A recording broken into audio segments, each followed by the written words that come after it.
Jadi pas seperti ini kan bagian dari tugas untuk penjualan itu untuk demonstrasi konsep aktual modul 3.1 pengambilan itu kami ditugaskan wawancara 2 sampai dengan 3 kepala sekolah.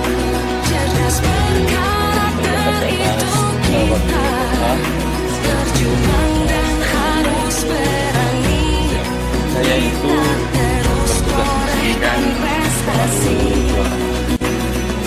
sejak tahun 2021, tanggal 11 Februari 2021. Ya kurang lebih saya tangani sekolah ini baru 2 tahun.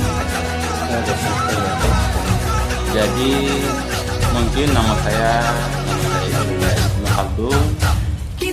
Saya ditugaskan dengan segala tanggung jawab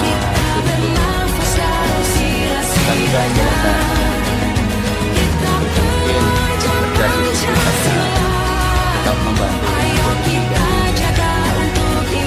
tanpa selama menjadi kepala sekolah itu ada kasus-kasus yang dihadapi ataupun juga ada kasus yang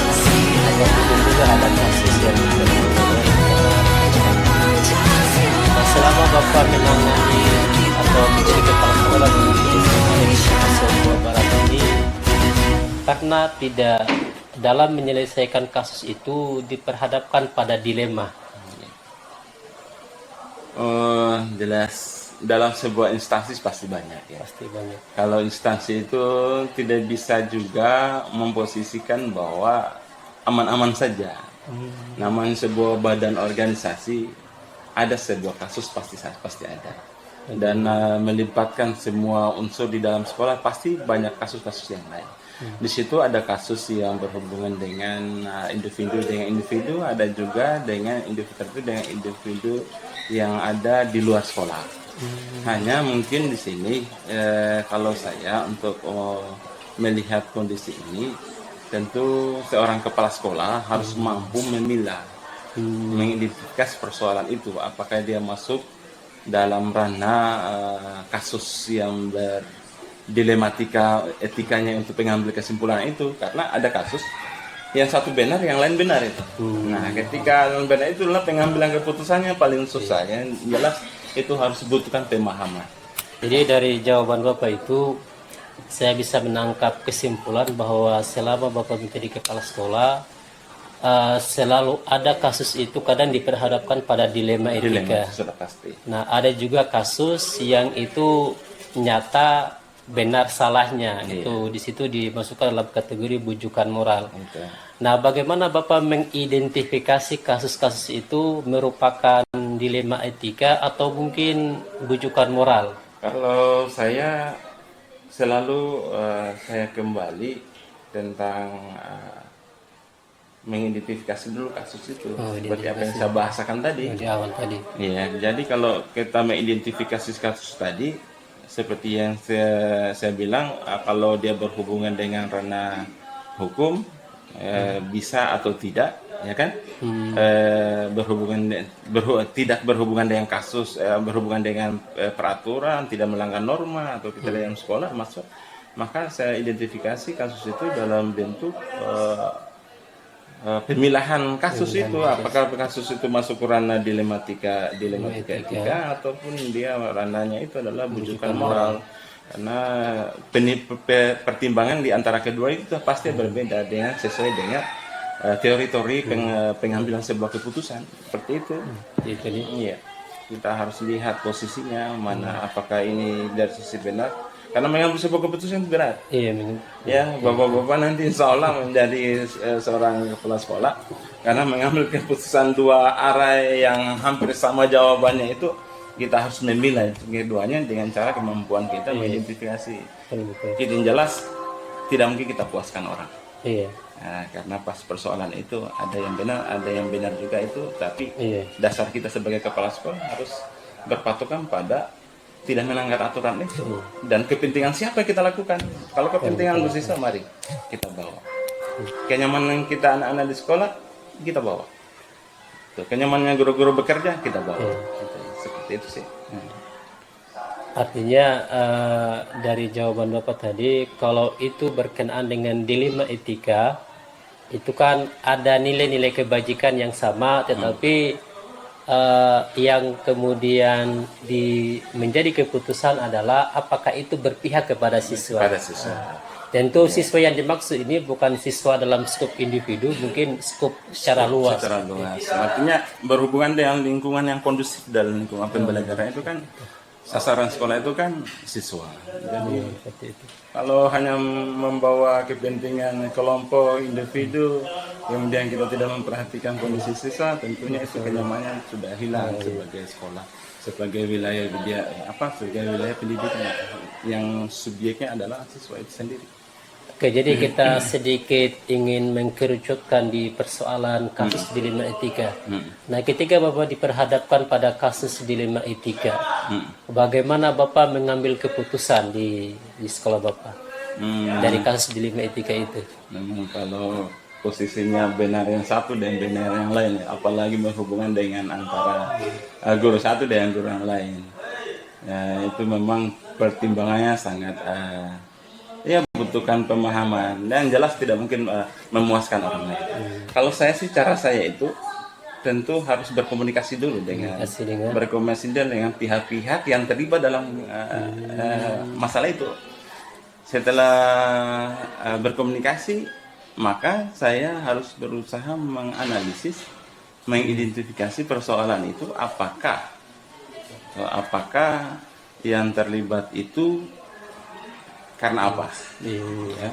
Selain yang terlibat karena apa dan untuk apa dia sasarannya? Seperti itu tadi. Ya, ada lagi sih banyak faktor untuk cara-cara itu saya buat pertanyaan misalnya ini masuk dilema etika, makanya saya harus identifikasi pertanyaan yang menurut itu supaya bisa diambil sebuah kesimpulan berhubungan dengan masalah itu, karena mempertimbangkan itu jelas tidak terlepas dari memberikan pemahaman yang jelas sepuasnya untuk menyelesaikan sebuah masalah. Dalam masalah itu tidak bisa diselesaikan sepenuhnya karena pasti ada yang tidak terima, ada yang terima, ada yang puas, ada yang tidak puas tentang pengambilan sebuah keputusan. Iya, jadi yang saya tangkap dari jawaban Bapak tadi, ada pihak-pihak yang kemudian Bapak berkomunikasi dengan mereka terkait dengan penyelesaian kasus. Pihak-pihak yang dimaksud mungkin seperti bisa warga sekolah, semua warga sekolah, apakah itu Wakasek, apakah guru-guru. Jelas keputusan paling tertinggi itu sebenarnya bukan hanya di kepala sekolah, walaupun dia seorang leader di sekolah, tetapi keputusan paling tinggi itu menyaring dari seluruh pendapat-pendapat yang ada dalam lingkungan sekolah. Jangan kepada guru, para Wakasek, siswa pun kita minta pendapat untuk kepentingan kenyamanan sekolah, itu bisa saja kita lakukan. Dan bisa jadi mungkin selain warga sekolah Wakasek, apa mungkin Bapak juga melibatkan kadang pihak di luar sekolah, misalnya para kepala desa? Sebagusnya sekolah itu kan ada dua sisi, ya, secara intra ya, kemudian ekstra. Nah, ekstra yang saya maksud itu adalah pengamatan luar, ya. Ada namanya istilahnya itu, yang jelas ada pengamatan luar sebagai penjamin mutu pendidikan. Kalau dari dalam tentunya adalah segala stakeholder dalam lingkungan sekolah. Kalau di luar dari sekolah ada pihak instansi di luar dari sekolah kita, pemerintahan di sekitar kita, kemudian kepolisian, kemudian pihak kesehatan, yang jelas untuk bagaimana menyelesaikan persoalan-persoalan di sekolah ada feedbacknya di luar. Gitu. Ya, jadi dalam penyelesaian kasus dilema etika tadi kan saya lihat ada opsi-opsi penyelesaian. Kadang itu cukup mungkin secara pribadi langsung bisa menentukan penyelesaian dari kasus itu. Mungkin Bapak juga tadi bahasakan melibatkan unsur pimpinan di sekolah, mungkin Wakasek, Dewan Guru. Tapi kadang-kadang juga mungkin kasus itu sampai kemudian melibatkan pihak eksternal, seperti yang Bapak bilang tadi. Nah, dari sekian opsi itu mana yang paling efektif dalam hal pengambilan keputusan dalam kasus-kasus dilema etika? Yang jelas kalau mengambil sebuah keputusan dalam sebuah masalah itu dibangun sebuah komunikasi. Sebuah komunikasi. Komunikasi itu tidak terbatas. Apakah itu komunikasinya sesama guru, apakah sesama siswa, atau sesama masyarakat yang menjadi pendukung, menjadi pelanggan di sekolah ini. Nah, di luar misalnya termasuk pihak-pihak pemerintahan yang berada di wilayah pemerintahan di sekolah ini, di luar maksudnya. Oke, kita lanjut mungkin Mbak dengan pertanyaan berikutnya. Jadi bisa jadikan dalam pengambilan keputusan itu tidak mulus-mulus saja. Kadang-kadang kan ada tantangan dalam pengambilan keputusan. Hal apa saja yang selama ini merupakan tantangan dalam pengambilan keputusan pada kasus-kasus dilema etika? Selama saya jadi kepala sekolah ini memang tidak semulus apa yang kita bayangkan.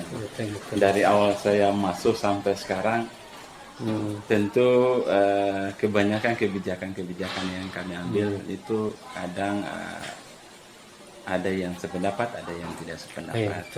Tapi itu pihak-pihak mana yang menjadi apa tadi itu pertanyaannya? Yang jadi penghalang ya? Iya, tantangan yang menjadi tantangan. Tantangannya itu memuaskan orang lain itu bagaimana dia bisa menerima hasil keputusan kebijakan yang kepala sekolah berikan terhadap perjalanannya sebuah organisasi dalam sekolah itu. Pasti itu tantangan paling terberat itu. Bagaimana memberikan pemahaman yang sepenuhnya menerima hasil keputusan itu yang paling berat. Tapi mau tidak mau tetap komitmen kita harus selesaikan karena sesuai dengan pertimbangan-pertimbangan yang kami sudah identifikasi sesuai dengan fakta-fakta yang ada. Jadi tentu tantangan itu selalu ada, akan tetapi yang namanya sebuah keputusan tetap harus dilaksanakan. Tidak bisa tidak dilaksanakan. Tugasnya seorang kepala sekolah. Ya, efek baik dan tidak baiknya itu minimal. Hal yang tadinya besar kejelekannya diperkecil. Lebih yang dicuatkan adalah hal-hal yang sifat positif untuk kebaikan lingkungan sekolah kita. Jelas keamanan sekolah kita, kenyamanan sekolah kita, jelas habis keputusan itu pasti harus diambil.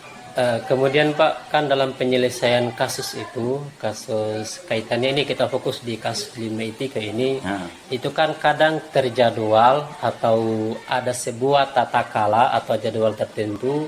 Atau kadang-kadang penyelesaian kasus itu bisa kita langsung selesaikan di tempat kasus itu terjadi.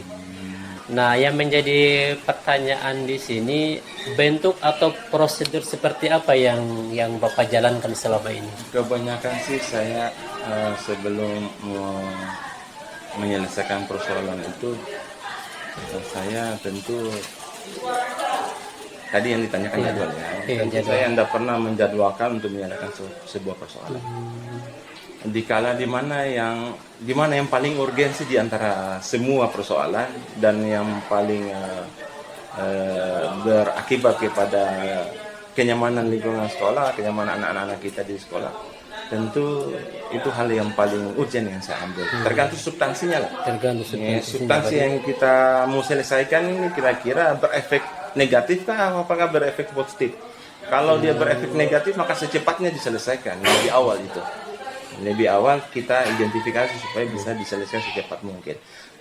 Apalagi yang sifatnya merongrong keamanan sekolah yang berhubungan dengan kondisi perkelahian siswa, kemudian berhubungan dengan orang tua siswa dengan sekolah, kemudian antara guru dengan guru, itu secepatnya harus diselesaikan. Karena kalau semakin disimpan semakin menjadi-jadi, akan terjadi saat ini dan seterusnya akan terjadi. Makanya itu sebagusnya diselesaikan pada saat itu, ya, secepat mungkin lah, dilihat dari urgensi dari sebuah masalah. Artinya saya bisa simpulkan dari apa yang Bapak sampaikan tadi, tidak ada jadwal yang tertentu, jadwal yang paten, itu tergantung urgensi kasusnya. Substansi kasusnya. Kalau kasusnya mengharuskan diselesaikan saat itu, harus maka diselesaikan saat itu.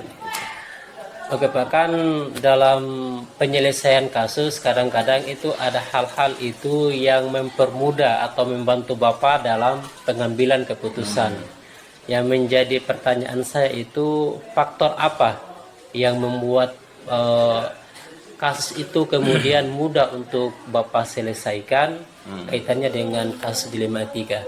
Yang jelas selama saya menyelesaikan persoalan di sekolah ini menjelaskan banyak, jelas saya tidak bisa hindari itu. Ada yang sependapat, ada yang tidak dalam menentukan kebijakan. Tentu saya selalu yang paling saya utamakan adalah pengendalian emosi saya. Ya itu pengendalian emosi yang baik itu adalah bisa memberikan efek yang terbaik terhadap sebuah masalah. Itu. Yang kedua, jelas untuk menyelesaikan persoalan itu harus juga kita berpikir yang lebih positif dalam menyelesaikan sebuah persoalan. Kemudian yang tiga, harus mengkomunikasikan. Mengkomunikasikan dengan siapa? Semua warga sekolah. Untuk mengkomunikasikan dengan warga sekolah. Nah, setelah mengkomunikasikan, menggali fakta, kemudian itu baru kita pahami dengan cara apa?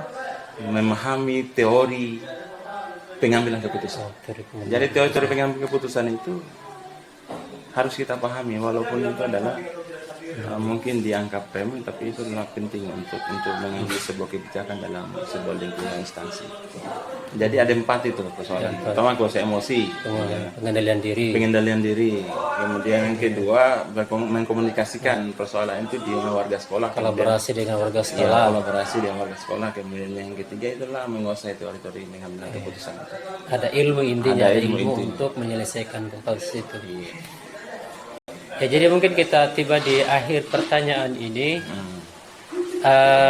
Dari semua hal yang Bapak sudah ceritakan tadi, sudah bicarakan tadi kaitannya dengan penyelesaian kasus dilema etika, apa yang pengalaman apa yang Bapak petik dari pengambilan keputusan itu? Mengidentifikasi, salah satu pengalaman saya ambil itu mengidentifikasi kasus. Karena kasus ini tidak bisa kita samaratakan. Dan betul-betul kita dalami, kita pahami, kita pelajari fakta-fakta yang ada dalam kasus itu. Itu yang bisa saya mengambil keputusan. Kemudian yang kedua, memuaskan pihak-pihak yang terlibat dalam sebuah kasus. Karena untuk mewadahi untuk penyelesaian masalah itu butuhkan tantangan yang berat. Kalau sudah selesai, alhamdulillah, memberikan efek yang baik, alhamdulillah. Artinya yang saya tangkap dari apa yang Bapak sampaikan itu, memang tidak seutuhnya itu bisa memuaskan dua pihak, tapi paling tidak mereka menerima keputusan apa yang Bapak sampaikan. Itu pengalaman yang paling berharga dari Bapak barangkali. Pokoknya yang paling berharga untuk penyelesaian masalah itu, masalah menyelesaikan persoalan. Oke Pak, terima kasih. Identifikasi itu. Terima kasih Pak atas bantuan. Terima kasih.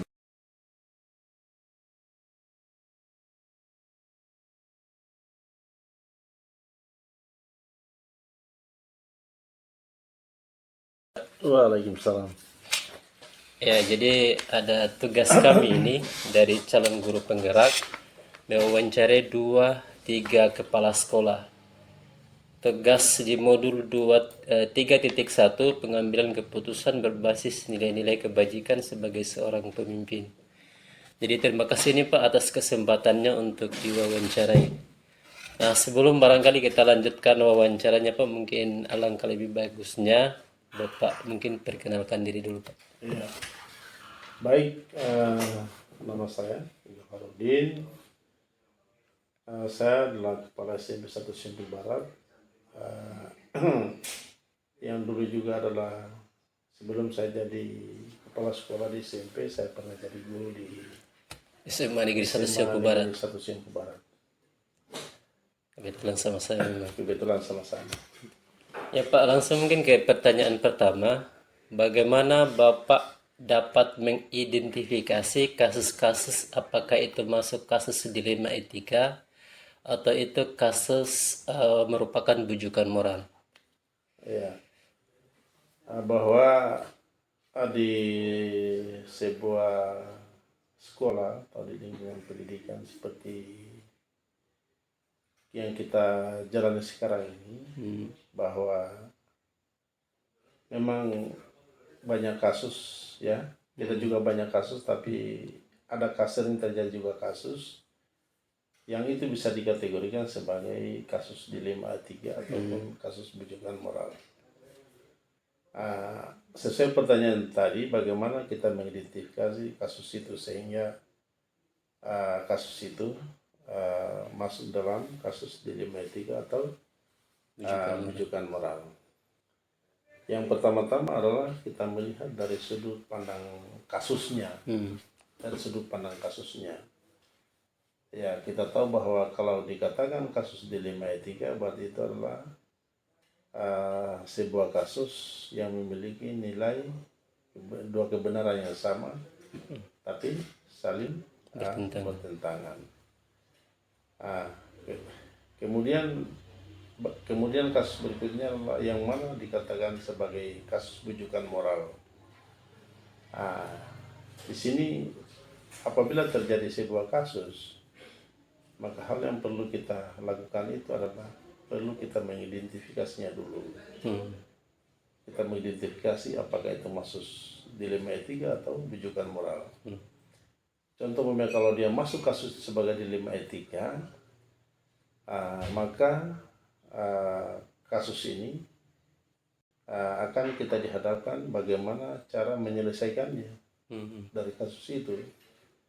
Yang jelas bahwa untuk menyelesaikan kasus ini perlu kita melibatkan semua stakeholder, terutama warga sekolah yang paling dekat ya. Kemudian kalau memang butuh istilahnya bantuan dari eksternal sekolah, kenapa tidak? Jadi itu yang pertama-tama kita lakukan adalah mengidentifikasi dulu kasus itu, apakah dia masuk kasus dilema etika atau kasus bujukan moral. Kemudian bagaimana dari segi kita mengatasinya. Perlu kita melibatkan semua warga sekolah ataupun kita melibatkan pihak masyarakat ataupun pemerintah desa. Ya.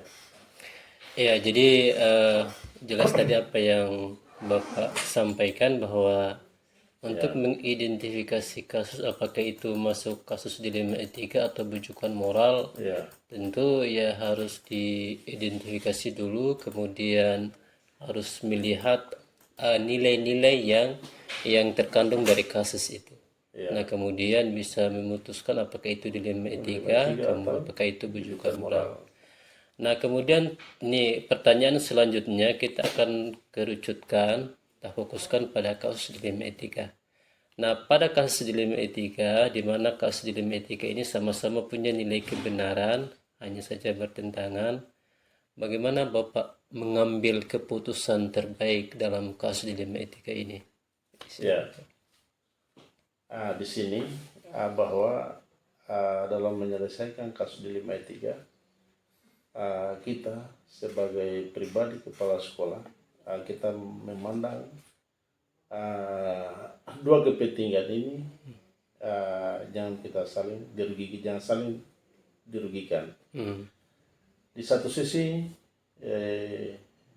kita satu kepentingan kita benarkan, satu kepentingan yang kita rugikan. Jadi sama-sama adalah kita dorong bahwa tidak ada yang dirugikan dalam kasus ini.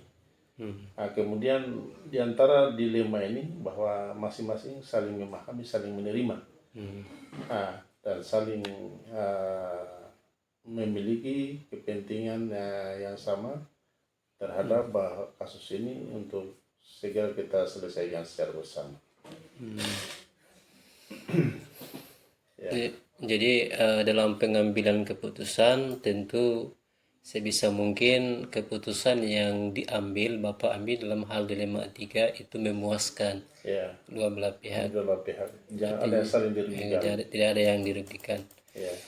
Ya, kemudian dalam menyelesaikan kasus dilema etika, apa langkah atau prosedur yang Bapak lakukan selama ini? Ya, utamanya kasus dilema etika ya. Ya, prosedur yang kita lakukan dalam menyelesaikan kasus dilema etika, apabila bahwa kasus itu terjadi di sekolah, contohnya terjadi sekolah, apakah itu terjadi antara siswa atau antara siswa dengan guru, maka yang pertama-tama kita lakukan itu adalah kita melibatkan seluruh guru sebagai tenaga pendidik, ataupun kita berdialog dengan masyarakat atau bermusyawarah dengan masyarakat, sehingga dalam memutuskan itu benar-benar bahwa itu bukan satu keputusan per orang, tapi adalah keputusan bersama melalui musyawarah atau melalui dialog dengan semua pihak. Ya, jadi yang saya tangkap dari apa yang Bapak sampaikan itu, dalam hal pengambilan keputusan itu langkah yang Bapak ambil adalah melibatkan semua stakeholder, baik internal sekolah, wakasek, guru, tenaga pendidikan maupun eksternal, sehingga betul-betul kemudian masalah yang diselesaikan itu mengakomodasi semua kepentingan sehingga diterima oleh semua pihak. Baik Pak, di pertanyaan selanjutnya, langkah yang paling efektif dalam hal pengambilan keputusan dalam kasus dilema etika. Ya, yang paling efektif ya dalam menyelesaikan kasus dilema etika, bahwa untuk menyelesaikan itu kasus yang berupa dilema etika, yang paling efektifnya itu adalah bahwa kita perlu mengakomodir atau memanggil kepada pihak-pihak yang mengalami kasus itu, kita perhadapkan sehingga masing-masing yang terlibat dalam kasus itu saling menerima untuk diselesaikan, bahwa kasus ini kita selesaikan sekarang juga, supaya tidak berdampak kepada yang lain, sehingga bahwa apa yang kita putuskan itu benar-benar kedua belah pihak saling menerima. Jadi istilahnya efektifnya itu bahwa kita langsung terlibat untuk segera menyelesaikan. Jadi yang saya tangkap dari apa yang Bapak sampaikan, yang paling efektif dalam penyelesaian kasus, khususnya kasus dilema etika, itu sesegera mungkin diselesaikan kasus itu, jangan ditunda-tunda. Karena kalau ditunda mungkin bisa berdampak lebih luas lagi. Oke Pak, di pertanyaan selanjutnya, hal apa saja yang selama ini menjadi tantangan dalam pengambilan keputusan kaitannya di kasus dilema etika? Tantangannya Pak. Ya, memang kita menyelesaikan kasus dilema etika ya. Tantangannya memang ya agak berat juga, karena yang namanya kasus yang bertentangan, walaupun itu adalah sama-sama benar, dua hal yang benar tapi saling bertentangan, yang paling pokok bahwa jangan ada yang dirugikan. Jangan ada yang dirugikan. Jangan ada yang sama-sama bahwa satu kepentingan tidak dirugikan, dan yang lainnya juga tidak dirugikan. Ya. Jadi intinya di situ, sehingga keduanya saling menerima, saling memahami, saling apa yang kita putuskan itu mereka terima dengan baik. Jadi intinya bahwa jangan ada yang saling dirugikan dalam pengambilan keputusan itu. Jadi yang saya tangkap dari apa yang Bapak sampaikan tadi, tantangan terberat barangkali bagaimana keputusan yang Bapak ambil itu bisa diterima oleh kedua belah pihak. Oke. Nah, untuk pertanyaan selanjutnya Pak, apakah dalam penyelesaian kasus dilema etika itu Bapak punya tata kala atau jadwal tertentu? Apakah Bapak langsung menyelesaikan di tempat atau ada jadwal tertentu?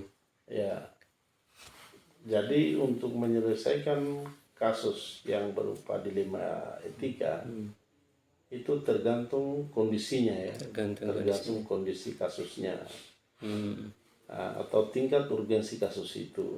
Kalau memang kasus itu segera kita selesaikan, langsung kita selesaikan, jangan kita tunda-tunda bahwa nanti besok, nanti lusa.